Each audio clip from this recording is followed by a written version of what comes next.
Joining us now is royal editor for the Daily Mirror, Russell Myers. Russell, we know the royal family isn't short of a quid, but some enlightening reporting this week about the wealth of the family whales.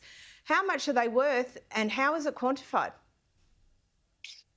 Well, great to see you again. I mean, comes up every so often about how much money the royal family are worth. Are they worth, the £1.50, the $3 that the British public pay for them? However, this is quite interesting because, how much are Kate and William worth? And it seems as though people are quantifying it from sort of money brought in from William's ventures now with the Duchy of Cornwall, the land that they own, all the plush houses.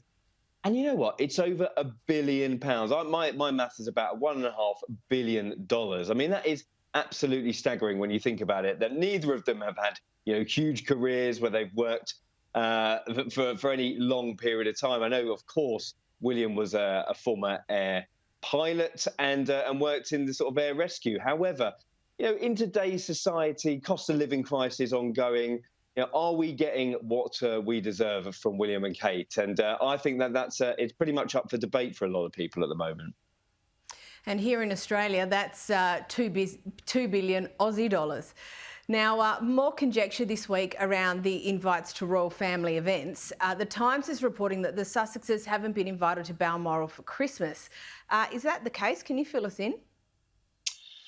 Well, it's interesting. There's been a lot of briefing and counter-briefing going on over the last few weeks. And this started with the fact that, King Charles's birthday just a few days ago, big party at Clarence House. Was Harry invited? Wasn't he invited? And another report said that he wasn't. Then his team hit back, said, listen, he wasn't invited. He would have potentially gone had he been. And then we heard about a call from Harry to his father on his birthday. So, what is the state of a relationship? My understanding is that the invitations haven't even been sent out necessarily to everybody for Christmas. So, listen, I think that Harry and Charles's relationship has the possibility of green shoots, cementing a newfound relationship for the pair of them. However, it's been a long time since they've spoken, many, many months properly. And this could be the start of something new. But I think for the King, certainly, he would be potentially worried that any conversations he's had with Harry will end up in the public domain. And you can't blame him, can you? Because we've had the Oprah Winfrey interview. We've had the book Spare that was coming out of Harry's memoir.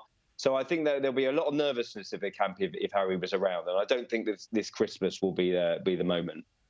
And in a similar vein to that, the New York Post is reporting that Harry's fed up with missing royal milestones. So how much is it that the Sussexes aren't invited? How much is it that they're choosing not to attend?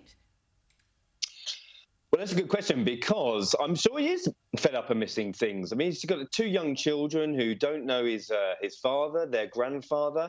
They don't see Meghan's father as well, so their only grandparent that they spend time with is Doria, which is Meghan's mother. And Harry is cut adrift out in the US. He's trying to make a success out of it. They've had a few business ventures that haven't gone to play.